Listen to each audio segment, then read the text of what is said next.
Good morning, children. Welcome to YouTube channel of Heritage Public School. Children, today I am going to teach you first chapter of English language from the book Fun with Grammar. This is your book Fun with Grammar. And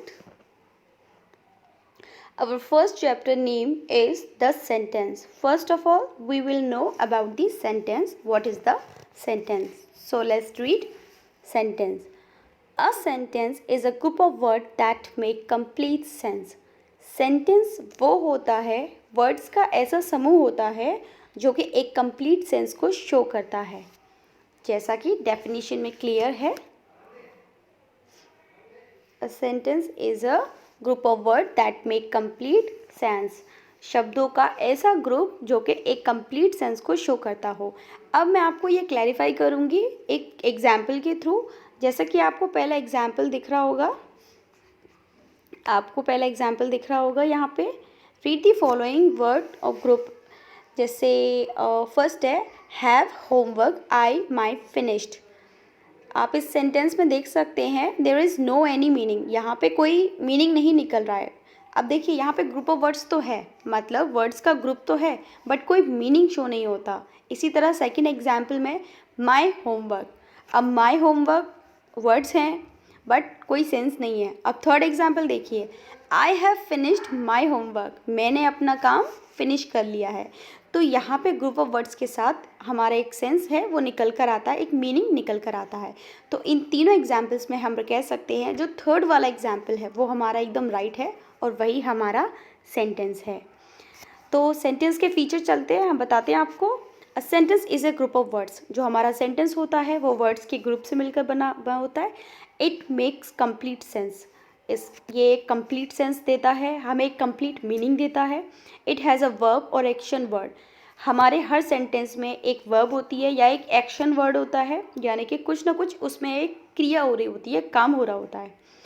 it begins with a capital letter. यह हमेशा capital letter के साथ start होता है. It ends with a full stop. और हमेशा जो and होता है वो फुल स्टॉप पे हो सकता है. अगर हमारा सेंटेंस फुल स्टॉप पे भी फिनिश होता है, क्वेश्चन मार्क पे भी फिनिश होता है और एक्सक्लेमेटरी मार्क पे भी फिनिश होता है.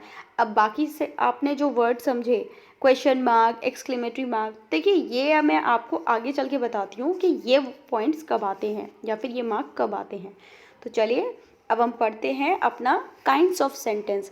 सेंटेंस के काइंड्स कितने होते हैं. तो पहला देखिए हमारा जो काइंड्स है, पहला असर्टिव और डिक्लेरेटिव सेंटेंस.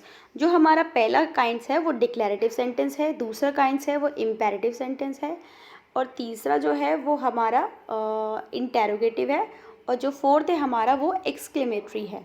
तो इस तरह से आपने जाना कि हमारे जो काइंड्स ऑफ सेंटेंस है वो 4 टाइप्स के होते हैं: डिक्लेरेटिव, इम्पेरेटिव, इंटेरोगेटिव, एक्सक्लेमेटरी.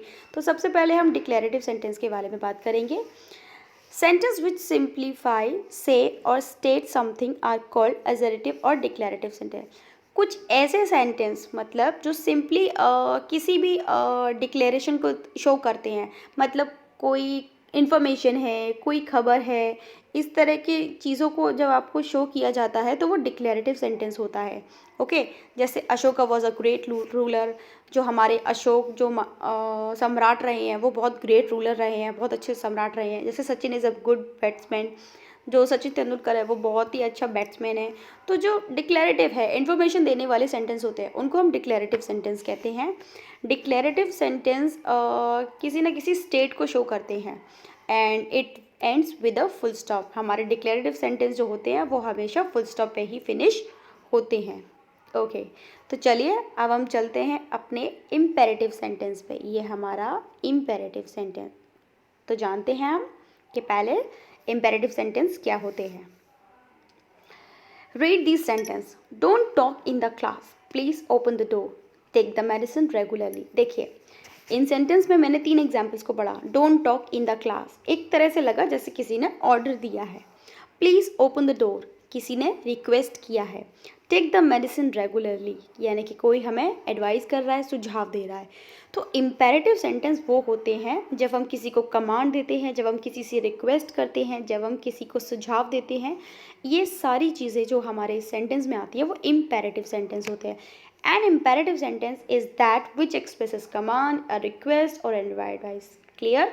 जो कि मैंने आपको क्लियर कर दिया है कि imperative sentence वो होते हैं जब हम किसी को कमांड देते हैं, किसी से रिक्वेस्ट करते हैं या किसी को हम सलाह देते हैं. जैसे और एग्जाम्पल दे सकते हैं हम, go out of the class, class से बाहर जाइए, ये एक कमांड हो गया.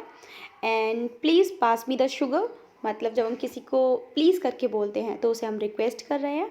एंड थर्ड एग्जाम्पल देखिए, you should eat healthy food to stay healthy, मतलब हम यहाँ किसी को एडवाइस कर रहे हैं कि अगर आपको हेल्दी रहना है तो आपको एक हेल्दी फूड खाना होगा, यानी कि हाइजीन फूड खाना होगा. याद रखने वाली इसमें क्या बात है, an imperative sentence expresses a command, a request and advice, जो कि मैं आपको क्लियर कर चुकी हूँ. It ends with a full stop. अब देखिए हमारे डिक्लेरेटिव सेंटेंस भी फुल स्टॉप पे फिनिश हो रहे थे और हमारे इम्पेरेटिव सेंटेंस भी फुल स्टॉप पे ही फिनिश होते हैं. अब हम बात करते हैं अपने थर्ड पॉइंट की, interrogative sentence. Now let's read what is the interrogative sentence. Read the following sentence. First, what are you doing here. What are you doing here. आपने इस सेंटेंस में देखा, ये सेंटेंस हमारा क्वेश्चन वर्ड से start हुआ. दूसरा पढ़ते हैं, have you finished your breakfast, क्या तुमने अपना नाश्ता कर लिया है. अब चलते हैं हम इसकी डेफिनेशन पे. Sentence which ask questions are called interrogative sentence. वो सेंटेंस जो हमसे क्वेश्चन करते हैं वो सेंटेंस हमारे इंटेरोगेटिव सेंटेंस होते हैं. जैसे कि मैंने दो फर्स्ट एग्जाम्पल पढ़े थे कि what are you doing here, तुम यहाँ क्या कर रहे हो, तो यहाँ हमने किसी से क्वेश्चन ही तो किया. Have you finished your breakfast, ये भी क्वेश्चन ही है कि आपने अपना नाश्ता ख़त्म कर लिया. तो इस तरह से जब हम क्वेश्चन में किसी से बात करते हैं तो वो हमारे इंटेरोगेटिव सेंटेंस होते हैं. तो इसमें याद रखने वाली बात क्या है, N interrogative sentence ask a question. Interrogative जो सेंटेंस होते हैं वो हमेशा क्वेश्चन आस्क करते हैं. It ends with a question mark, और ये हमारे क्वेश्चन मार्क पे फिनिश होते हैं. ओके चलिए अब हम अपने फोर्थ पॉइंट पे आते हैं, एक्सक्लेमेटरी सेंटेंस पे. अब हमारे एक्सक्लेमेटरी सेंटेंस क्या होते हैं, ये है हमारा exclamatory sentence. So let's read exclamatory sentence. Sentence which expresses some strong feeling are called exclamatory sentence. कुछ बातें हैं या कुछ ऐसे पॉइंट्स होते हैं जिन्हें हम अपनी एक स्ट्रॉन्ग फीलिंग के साथ शो करते हैं. जैसे हमें अचानक से एक गुड न्यूज़ मालूम पड़ती है तो हम एकदम से हमारे मुंह से निकलता है हुर्रे. हम एक विनिंग पोजीशन पे होते हैं तो बहुत ज़्यादा हम किसी ब्यूटीफुल साइट को देखते हैं तो जैसे हमारे अचानक से मुंह से निकलता है व्हाट अ ब्यूटीफुल. तो इस तरह से जो अचानक से स्ट्रॉन्ग फीलिंग को हम शो करते हैं तो वो एक्सक्लेमेटरी सेंटेंस होते हैं. जैसे हम दो एग्जाम्पल पढ़ सकते हैं यहाँ पे, how nice of you to have come, मतलब तुम्हारे आने से मुझे कितना अच्छा लगा. यहाँ पे वो एक स्ट्रॉन्ग फीलिंग है, एक खुशी की स्ट्रॉन्ग फीलिंग शो की है. सेकेंड एग्जाम्पल है, what a beautiful baby she is. आपने किसी बेबी को देखा, बहुत खूबसूरत सा बेबी है, तब आपके अचानक से मुँह से निकलता है what a beautiful baby she is. तो इस दोनों एग्जाम्पल में हम देख सकते हैं ये हमारे दोनों एग्जाम्पल एक्सक्लेमेटरी हैं. याद रखने की चीज़ है, an exclamatory sentence expresses strong feeling. जो एक्सक्लेमेटरी सेंटेंस होते हैं वो हमारी स्ट्रॉन्ग फीलिंग को एक्सप्रेसेस करते हैं. It ends with an exclamation mark. आप देख सकते हैं जो हमारे दोनों एग्जाम्पल थे वो हमारे एक्सक्लेमेशन मार्क पे फिनिश हुए हैं. तो यहाँ पे हमारा फोर्थ पॉइंट ख़त्म होता है, एक्सक्लेमेशन मार्क. तो इस तरह से हमने जाना कि सेंटेंस क्या है. तो सेंटेंस हमारे वर्ड्स का वो समूह है जो कि एक मीनिंग शो करता है, जिसके चार हमने काइंड्स पढ़े हैं. पहला डिक्लेरेटिव, दूसरा हमने पढ़ा है इम्पेरेटिव, तीसरा हमने पढ़ा इंटेरोगेटिव, फोर्थ हमने पढ़ा है एक्सक्लेमेटरी. डिक्लेरेटिव जिसमें हमें किसी स्टेट के बारे में मालूम पड़ता है, किसी इन्फॉर्मेशन के बारे में. इम्पेरेटिव का मतलब जब हम किसी को कमांड देते हैं, रिक्वेस्ट करते हैं या एडवाइस करते हैं. इंटेरोगेटिव जब हम किसी से क्वेश्चन करते हैं.